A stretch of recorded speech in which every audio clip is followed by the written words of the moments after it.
Muy buenas tardes, bienvenido otro viernes a los debates de Impacto España Noticias. Esta tarde tenemos con nosotros al diputado del Partido Popular, Carlos Adanero, y a Enrique Pérez, es del Partido Socialista. Muy buenas tardes a los dos. Muy buenas Hola, tardes. ¿qué tal? Buenas tardes. Buenas tardes.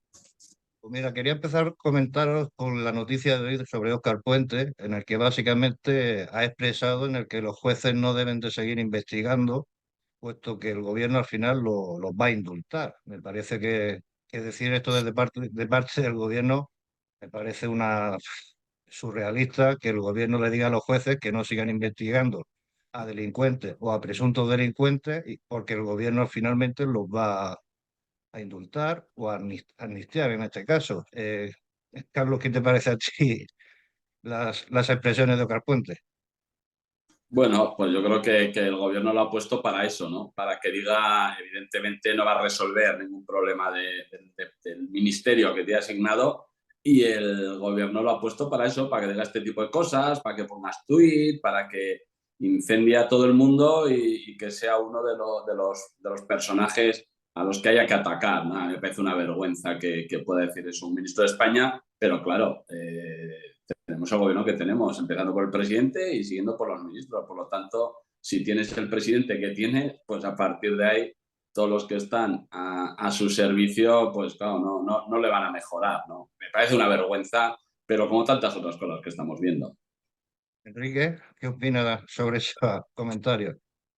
Bueno, pues la verdad es que estoy bastante de acuerdo. Lo cierto es que, como conozco bien, por desgracia o por suerte, no lo sé, el sanchismo, pues sé perfectamente que Óscar es un sanchista de primera hora, ¿no? Y en el momento en el que lo pusieron ahí, pues ya todo el mundo podía tener claro para qué estaba, ¿no? Y estaba un poco para esto, para hacer el trabajo sucio, que es algo bastante inédito, si yo recuerdo bien, en nuestra democracia, ¿no? Que un ministro, nada menos que un ministro, y además un ministro de cierta relevancia, pues se dedique a hacer el trabajo sucio del presidente.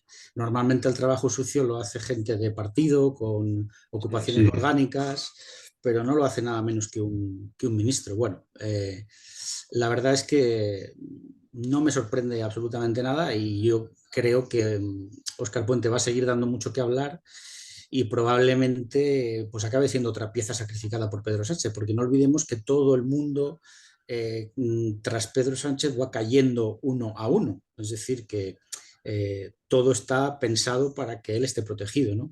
Y Óscar Puente pues caerá pronto, porque en ese ámbito de declaraciones y de batalla en el barro es difícil aguantar mucho tiempo.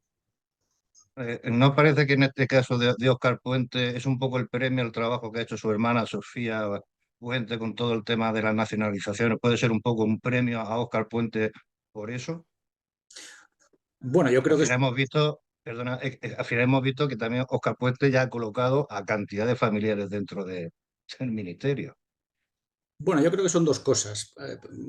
Para entender cómo funciona, por lo menos el PSOE, yo creo que casi todos los partidos, ¿no? Pero el PSOE, desde luego, son dos cosas las que han ocurrido. En primer lugar, que efectivamente es un premio, pero no por esto que me dices solo, sino porque ya, como decía al principio, Óscar Puente es un sanchista de primera hora. Es decir, que fue uno de los poquísimos que, cuando se quedó solo y le echaron del partido, pues hubo 10 o 12 personas que le apoyaban incondicionalmente, y una era Óscar Puente. Y luego hay que entender también otra cosa muy importante: el PSOE se ha quedado sin muchísimo poder orgánico en las municipales y autonómicas, que es donde el PSOE tiene más poder institucional, perdón, no orgánico, sino institucional. Y Óscar Puente se quedó sin la alcaldía. Entonces esto es también una especie de sustitución del salario de la alcaldía, porque no olvidemos que aquí lo que se juegan son salarios también. Claro. Estamos hablando todos los días con el tema de la amnistía, que yo creo que finalmente es posible que salga adelante.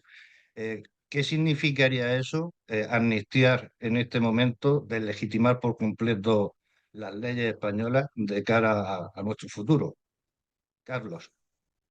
Bueno, es evidente que la ley de amnistía es inconstitucional, como ha defendido el gobierno hasta el día anterior de votar, ¿no? O de conocer el resultado, y por lo tanto, ese es un debate, que decir, si es inconstitucional o no, es que es un debate que ni se debería dar, porque es evidente que todos pensábamos y algunos seguimos pensando y otros lo piensan, pero ahora no lo pueden decir, que es inconstitucional. A partir de ahí, si te da igual que es inconstitucional y que si una inconstitucionalidad y sigues adelante, pues lógicamente quiebras la igualdad de todos los españoles. A mí me parece pues una aberración lo que se va a hacer, porque sobre todo por lo que estamos viendo, es que sería casi más legítimo que cogiera Sánchez y que hiciera una ley diciendo, miren, como yo necesito 7 votos, voy a amnistiar o a indultar o a lo que quieras a todas estas personas. Oye, y ya está. Quiero decir, pero es que andan haciendo, metiendo cosas, una barbaridad sería, evidentemente, pero claro, anda metiendo nuevas, no, ahora el terrorismo, no, hace 3 días decían que lo meterlo el terrorismo era una burrada, no, ahora ya no, ahora ya para todos. Yo tengo esperanza en que si se aprueba, si se acaba aprobando la ley, pues que desde luego el Tribunal Europeo pues tenga algo que decir, ¿no? Porque si no, mal asunto tenemos.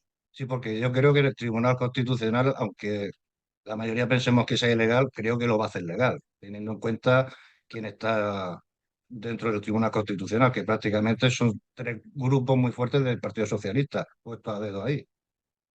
Sí, lo que pasa es que también es verdad que al final, yo ahí inútilmente, ¿no? Pero es verdad que hay magistradas y magistrados que, hombre, que contradecirse lo que han dicho hasta hace 4 días y tirar por tierra todo lo que ha sido su bagaje desde el punto de vista de conocimiento, etcétera, bueno, ellos lo sabrán, ¿no? Pero a mí me parece que también al final quien va a pasar a la historia serán ellos con nombres y apellidos que habrán hecho pues lo que no deben, ¿no? Y eso yo creo que a uno le puede acabar pasando factura también. Yo creo que se lo deberían pensar.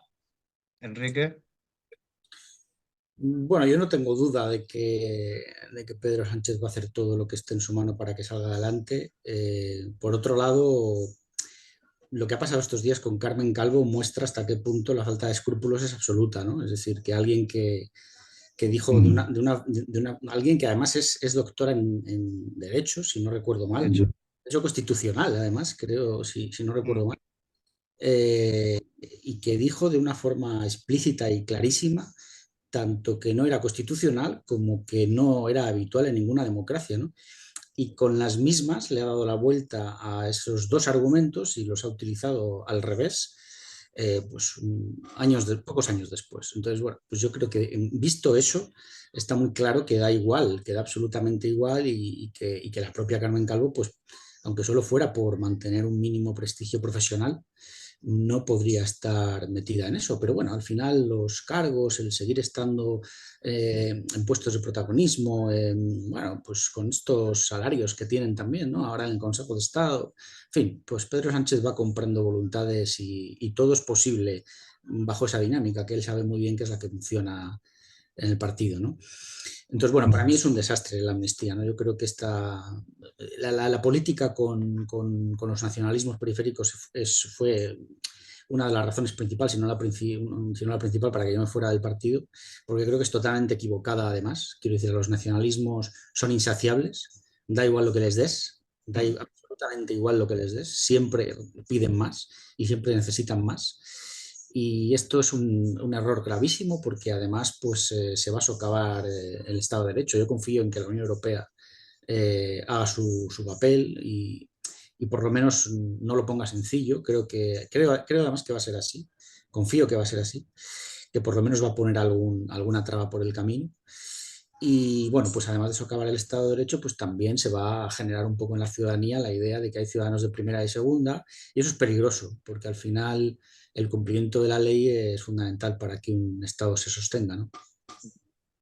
¿qué perspectiva creéis? Pues nosotros hablamos con muchos políticos y medios de comunicación extranjeros y están sorprendidos de que este gobierno no solamente esté eliminando prácticamente todas las penas, sino que se estén negociando precisamente con los que se van a beneficiar y con un prófugo de la justicia. ¿Qué perspectiva veis vosotros desde ese punto de vista? Que se estén eliminando delitos para mantener 7 votos y mantenerse en el poder. ¿Qué visibilidad dicen? En muchos casos nos han llegado a decir que para ellos España le supone un problema, inclusive, en la situación actual. Hombre, es evidente, ¿no? Al final estás haciendo en un país unas leyes para beneficiar a unas personas concretas con nombres y apellidos y además con su pasado. Es decir, que ya solo con hacer unas leyes para tratar de forma desigual a unas personas muy concretas con unos apellidos para conseguir unos votos a cambio, eso evidentemente es una corrupción. Si a eso le suma, lógicamente, cuál es su pasado, pues ya es una aberración, ¿no? Teniendo en cuenta que ha huido de la justicia el prófugo para no ser juzgado por profesionales españoles. Pero además luego está toda la conexión, que eso a Europa desde luego le asusta mucho, con toda la conexión rusa, ¿no? Que al final el objetivo es desestabilizar los Estados miembros de la Unión y lógicamente eso a Europa le genera muchísima preocupación. Y es que España está en el centro de eso y tenemos al presidente del Gobierno de España salvándole a ese que ha tenido contactos con el entorno ruso para desestabilizar las instituciones europeas. Enrique.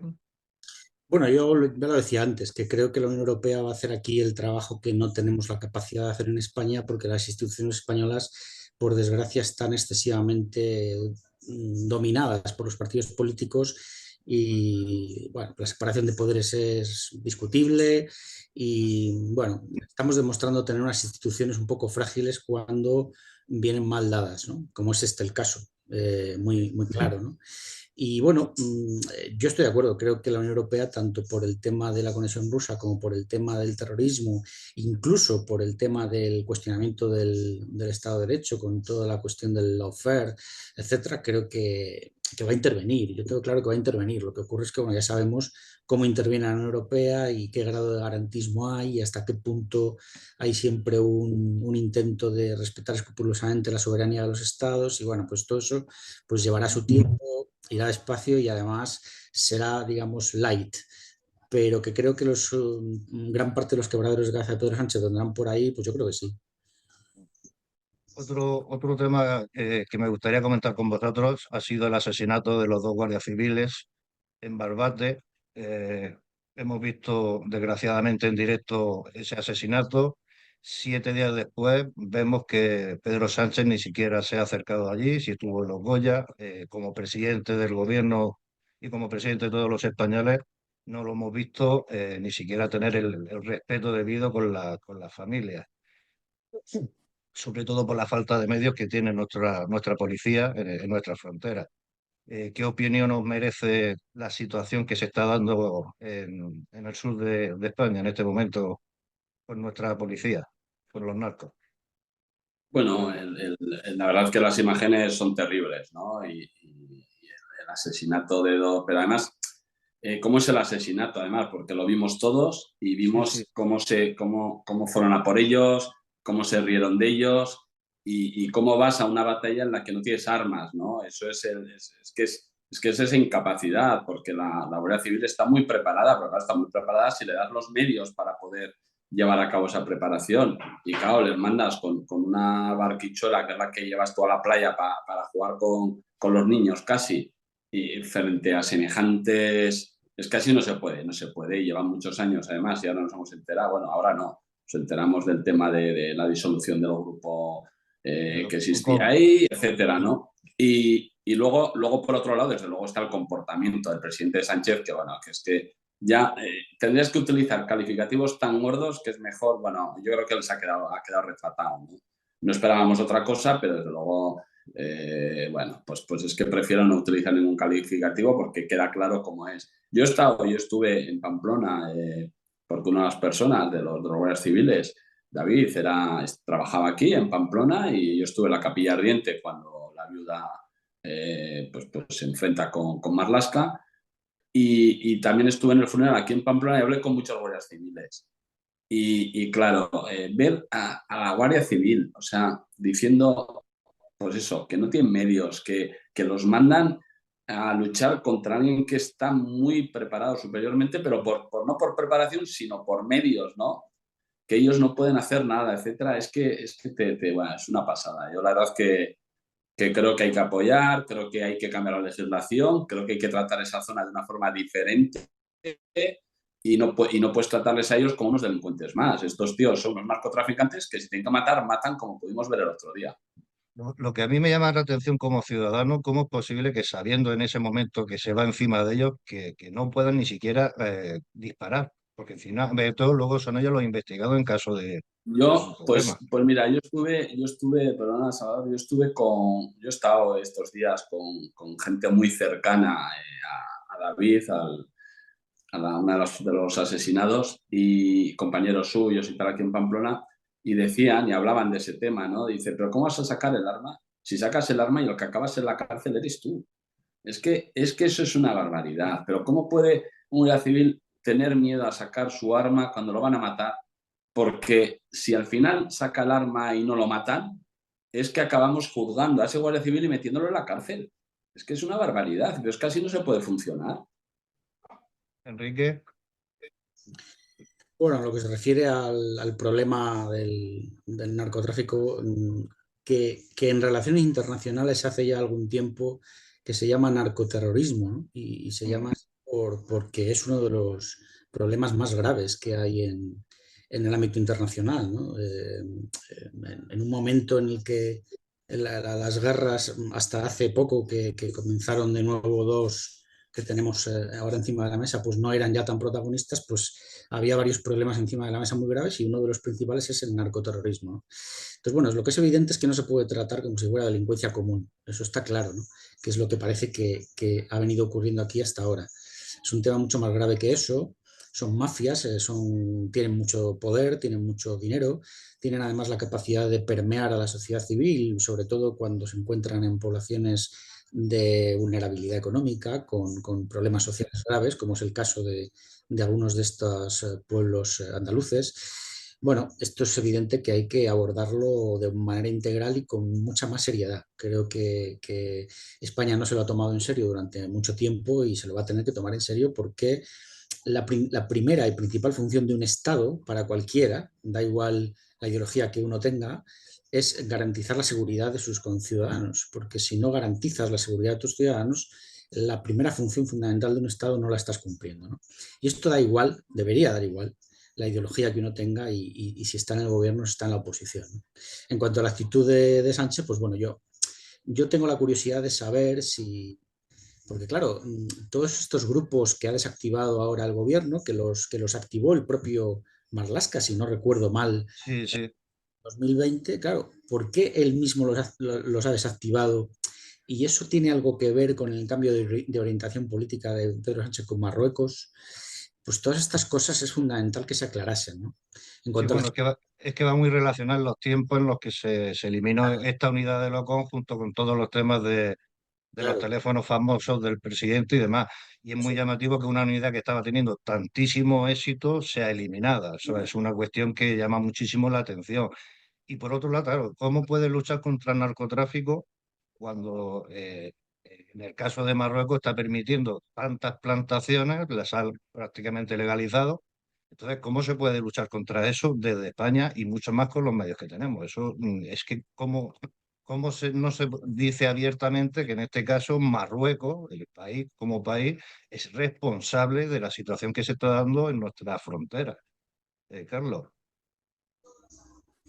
Bueno, es que es lo que comentabais, ¿no? Al final ese interrogante lo tenemos todos, ¿no? Que todos, nadie entendemos por qué se cambió la postura histórica de España con el tema del Sáhara, porque ahí Sánchez se enfrentó con todos, incluso con su propio partido, no lo dijeron muy alto, pero sí que había dentro de su partido muchas personas molestas con ese cambio de actitud y también, y bueno, y el resto de los partidos, por supuesto, ¿no? Y eso nunca se supo, pero otras actitudes que se han tenido con Marruecos y claro, a todos nos gustaría saber que dónde está el problema, ¿no? Que los famosos teléfonos, pero eso me temo que tardaremos mucho tiempo en saberlo si alguna vez lo Pero sabemos. Pero aparte de saber el teléfono, a lo que me refiero es cómo es posible que España, o como Estado, no levante la voz ante Marruecos, teniendo en cuenta que Marruecos, el Mohamed VI, ha legalizado esas plantaciones, que es uno de los Bueno, pues problemas que porque tenemos en nuestra frontera.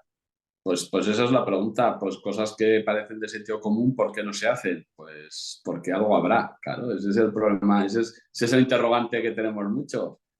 ¿Por qué? Pero es como lo de la actitud o como no se tiene mano más dura, la mano más dura con alguna otra cosa, ¿no? Ese es el problema, que todos tenemos la sensación de que Marruecos pues te tiene pillado. hablando en lenguaje coloquial. Parece que tenemos miedo a levantar la voz, inclusive a romper relaciones con un país, por muy vecino que sea, por mucho que tengamos temas de fronteras cercanas, pero claro que la situación está perjudicando a nuestros ciudadanos, como decía Enrique hace un momento. Enrique. Sí, pero si es que además esto es cuando hay un crimen, ¿no? Es decir, ¿quiénes son los sospechosos en primer lugar? Pues quien se beneficia, ¿no? del crimen, ¿no? En este caso es Marruecos, quiere decir Claro, que claro. no estoy diciendo que sean responsables directos, evidentemente, pero sí que está claro que parece muy casual, demasiado casual, como para pensar que es casualidad que el país que más se beneficia, porque gran parte de la droga proviene de ahí, de esta debilidad española, pues sea también el país con el que Pedro Sánchez ha cambiado una postura histórica precisamente en el mismo momento en el que desactivó las unidades especializadas de la Guardia Civil contra el narcotráfico. Es decir, son demasiadas casualidades. Y he citado tres, pero podría citar más casualidades en torno a esta cuestión, ¿no? Entonces, bueno, esto es evidente que en un país mínimamente serio y donde la actividad política, la actividad deliberativa en el Parlamento, en el legislativo, fuera, bueno, pues mínima, habría como mínimo un amago de investigarlo, ¿no? De intentar investigarlo, aunque sepamos que no se puede porque tiene maniatado Pedro Sánchez al legislativo, pero por lo menos debería haber algún amago de que esto se investigue. Claro, pero, esto ya es una opinión personal y de vivencias que estamos teniendo en nuestro medio. Pedro Sánchez tiene copadas todas las instituciones, entonces, claro, incluida parte de la judicial, aunque no se quiera decir en los medios o muchos políticos no se atrevan a decirlo, es cierto que hay una parte de la judicatura que siembra muchas dudas en referencia a su funcionamiento, ¿no? Y lo hemos visto y en algunos casos hemos hablado nosotros directamente con algunos de ellos, nos han dicho que intentan hacer cosas, pero no los dejan. Entonces, claro, ante esa situación, Carlos, tú que estás en el Congreso, ¿qué se puede hacer? Porque la verdad que el ciudadano, de lo que ve de cara a las instituciones hoy en día en España, no se le tiene confianza vamos, ninguna. Bueno, al final, quiero decir, tienes que jugar con los elementos que tienes a tu alcance desde el punto de vista legal, jurídico, votaciones, etcétera. Es que no puedes hacer otra cosa, pues la otra cosa que puedes hacer, te vas a salir del sistema. Quiero decir, yo creo que lo que hay que hacer es denunciarlo evidentemente, acudir a los tribunales en la parte que toca, acudir a las instancias europeas en la parte que toca y denunciar todo lo que se puede denunciar, ¿no? Es que esa es la única salida que tenemos y cuando lleguen unas elecciones, pues votar. Es que Pero, tampoco pero es que a tienes... eso voy. Es que en este caso Pedro Sánchez ha copado todas y cada una de las Ya, instituciones. bueno, Entonces tú me hablas de la legalidad y está claro que hay que cumplir la ley. Pero ¿cómo se actúa con la ley cuando él tiene copadas todas esas instituciones? ya, pero bueno, hay que decir que el Estado de Derecho al final lo que no puede ser renunciar al Estado de Derecho, ¿no? Y en ese sentido, por eso tenemos en este momento puesto tanta esperanza, por ejemplo, con el tema de amnistía en el tema de Europa, ¿no? Al final, pues siempre buscas el agarradero para ver que cabe una salida, ¿no? Y desde luego yo, a mí que me gustaría, bueno, pues que fuera gente propia del propio Partido Socialista que se dieran cuenta que lo que están haciendo no tiene nada de socialista, ¿no? Pero bueno, pero eso me gustaría, pero a la vista está que sí que van perdiendo personas, pero de los que están ahí en el Bueno, núcleo aquí duro, pues tenemos a Enrique, uno de los casos no, que sí se marchó, pero son muy por eso poquitos que han tenido que la hay, valentía de claro, Enrique. que hay casos como Enrique y desde luego que es la única forma, ¿no? Eso y desde luego en los procesos electorales, pues lógicamente intentar ganar las Sí, elecciones. hablando de los procesos electorales, hemos visto al Araujo que ha sacado diferentes informes sobre las últimas elecciones del 23J, donde se han cometido bastantes irregularidades según sus propias conclusiones, la auditoría que era la primera vez que se hacía. Todo esto también, teniendo en cuenta una de las cosas que me llamó muchísimo la atención, fue que Indra estaba dentro de los propios recintos, algo que es ilegal según la LOEC y todo eso. ¿Cómo es posible que esto no se persiga y no se denuncie? Eso es un fragante ilegalidad en un proceso electoral. A ver, yo hay que decir, yo creo que en los procesos electorales en España puede haber alguna cosa rara en un momento dado en un sitio, pero en principio son limpios ¿en qué sentido? En que al votar con papeleta, otra cosa es que no estés en el sitio, pero si tú quieres, todos los partidos puedes controlar todas y cada una de las mesas de España. Cualquier partido y cualquier ciudadano, porque el recuento es abierto a los ciudadanos. Por lo tanto, quiero decir, yo ahí se recuentan los votos y los votos son los que salen de... Porque no es Indra el que luego maneja los votos, es decir, Indra recibe la información, pero tú tienes en papel lo que se ha votado y lo tienes en papel y los partidos lo tienen en papel y pueden sumar y de hecho en todas las elecciones a veces cuando se hace el recuento por la Junta Electoral provincial en cada momento hay veces que hay discrepancias y tú sacas los papeles porque has estado en la mesa como apoderado como interventor y le dices mira en esta mesa que ponía esto o que han desaparecido los papeles yo eso lo he vivido en procesos yo he estado en todos los procesos electorales que se han celebrado en España desde que soy mayor de edad. Por lo cual, me he comido todos y están los recuentos hasta el final en todos, etcétera. Y ves casos de todo tipo y al final a veces ocurre que el presidente de tu mesa pierde los papeles. Eso yo lo he visto. Y tú, pero como tú los tienes, los puedes sacar y enseñarlos y se toman por buenos. Quiero decir que si quieres, se puede controlar todo el proceso electoral. Otra cosa es que me dijera, no, se vota por esto, o sea, por la Sí. maquinita. Bueno, yo ahí ya, el día que llegue eso, pues no lo sé. Pero a día de hoy, todos los papeles los puedes tener, si tú quieres, todos los partidos pueden tener los papeles en su poder. Por lo tanto, yo ahí discrepo de los que dicen que, oye, si me pueden dar pruebas, pues vale, pero yo a día de hoy discrepo de que... Yo particularmente he visto bastante, inclusive vídeos, que tenemos vídeos muchísimos a nivel nacional, y hemos visto que el que venía con el listado de resultados era el de Indra y ni siquiera se contabilizaban se abrían los sobres. O sea que eso lo he visto yo, no me lo han explicado. Por eso te decía que Pero pues no habría nadie. A mí esas cosas me cuestan. Claro, yo las veces bueno, que he estado siempre, tienes al presidente de mesa, tienes a los vocales. Nadie tiene ganas de que haya un lío en su mesa, porque al final los presidentes y los vocales son personas que les ha tocado un sorteo y lo que quieren es sí, irse a sí. casa lo antes posible, que están todo el día encabronados allá en una mesa electoral, saludando a todos los vecinos y lo que quieren es que le cuadren los números e irse a su casa. Por lo Ujú. tanto, yo no veo tan fácil la manipulación en un proceso electoral.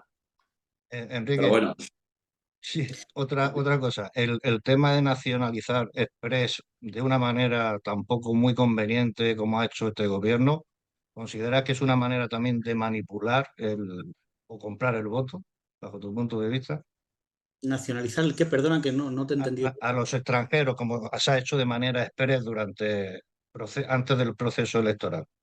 Bueno, todo cuenta, ¿no? Para la forma en la que tiene Pedro Sánchez de entender el poder y de entender la forma de conseguir los votos, es evidente que todo cuenta. A nadie se le ha escapado, o por lo menos a nadie que esté mínimamente atento, la forma en la que los meses anteriores a las elecciones ha ido prometiendo cosas que luego sabía que no iba a cumplir, generando ingresos a grandes capas de la población que sabían que les podían votar, pues a los jóvenes el bono cultural, a los mayores el cine a 2 euros, etcétera, etcétera, etcétera, etcétera, ¿no? Entonces, bueno, eso ahí pues hay un gabinete en Moncloa que le dice al presidente cuáles son las capas de la población que hay que pillar y se toman medidas para esas capas y bueno, pues los inmigrantes pueden ser perfectamente una pieza más de ese puzzle, ¿no? El, en el PSOE, y yo lo conozco bien, no sé, supongo que en todos los partidos, pero yo conozco el PSOE y hablo del PSOE. Pues la gente que está en el PSOE durante muchos años, como es el caso de Pedro Sánchez y de la gente que colabora con él muy estrechamente, pues saben cómo funciona la política clientelar, ¿no? La política clientelar que tradicionalmente se hace en el nivel local, sobre todo a través de las diputaciones, de los ayuntamientos, etcétera, etcétera, pues es exactamente así. Es decir, lo que ocurre es que en lo orgánico pues es mucho más fácil controlar a tus militantes y repartir beneficios y repartir prebendas y tener agrupaciones controladas y tener grandes capas de la militancia controlada. Es así como se actúa en el PSOE para llegar a las partes altas del partido.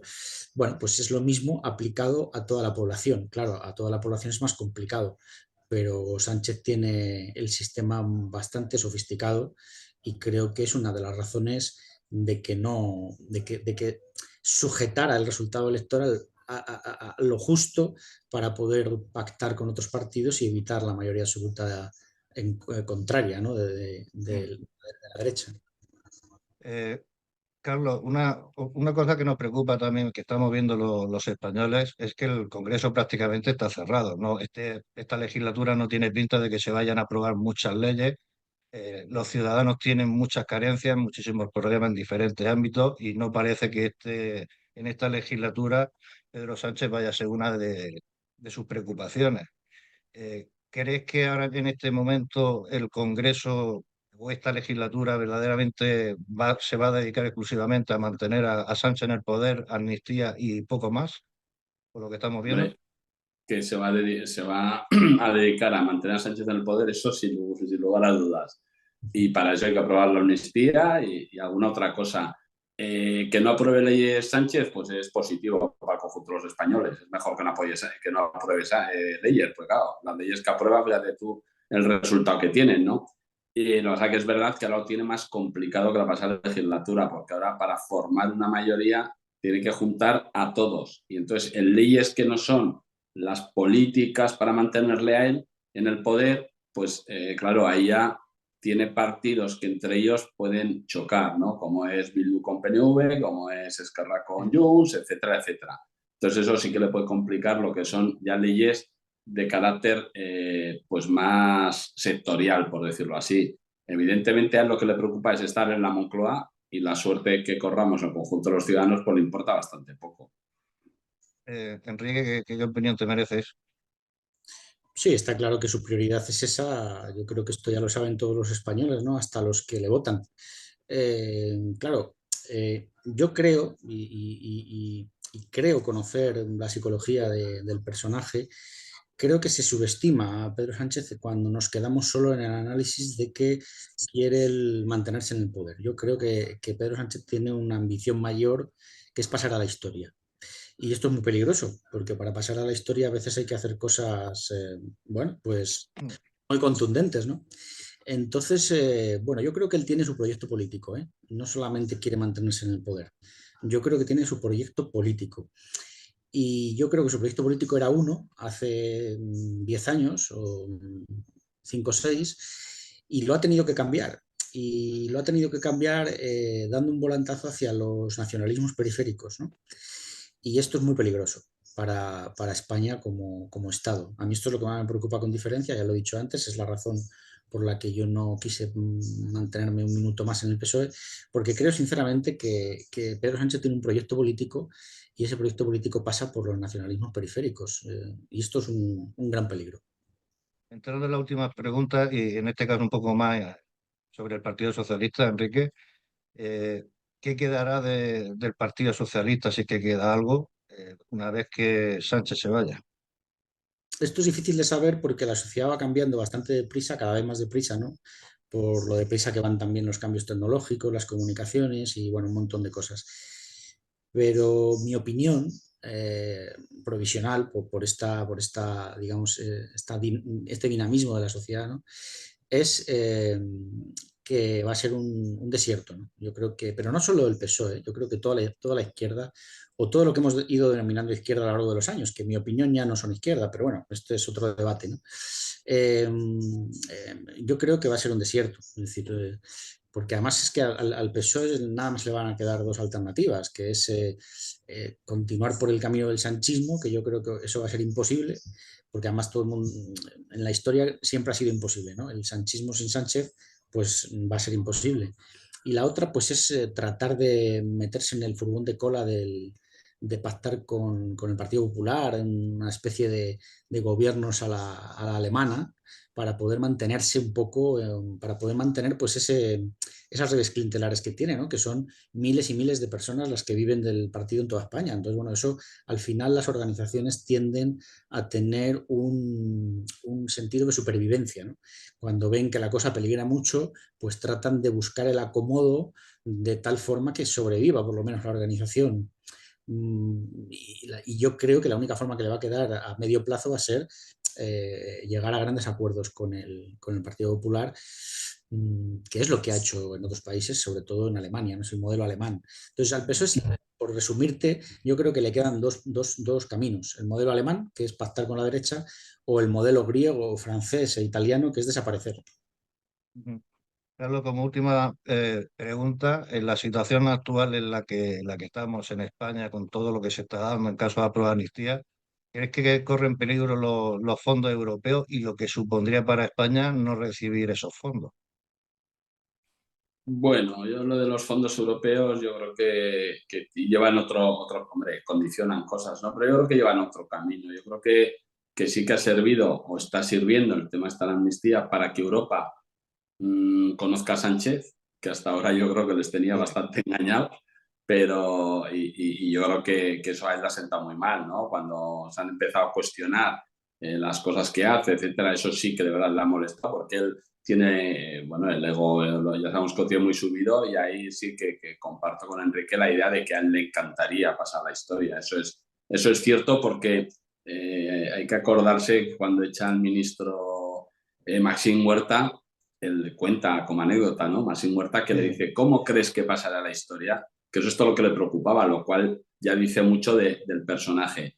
Y lo de los fondos, pero yo creo que los fondos al final condicionan una serie de cosas que pueden ser afectados, pero el problema de los fondos europeos es que no los estamos aplicando. O sea, aparte de que no nos llegue, el tema es que llegan y no los estás ejecutando, por lo cual, pues al final, ese sí que es un problema gordo, ¿no? Que no se está ejecutando y lo poco que se ejecuta no sabemos muy bien cómo. Nada, nos quedamos ya sin tiempo. Os agradezco mucho que estéis con nosotros. Ha sido un rato muy agradable, como siempre, compartirlo con vosotros. Y bueno, espero por el bien de todos que las cosas se enderecen y que este país coja una línea adecuada a lo que nos merecemos todos los españoles, sobre todo por nuestra historia. Un saludo y un fuerte abrazo para los dos. Igualmente, muchas gracias, un abrazo. Chao. Gracias, buenas tardes.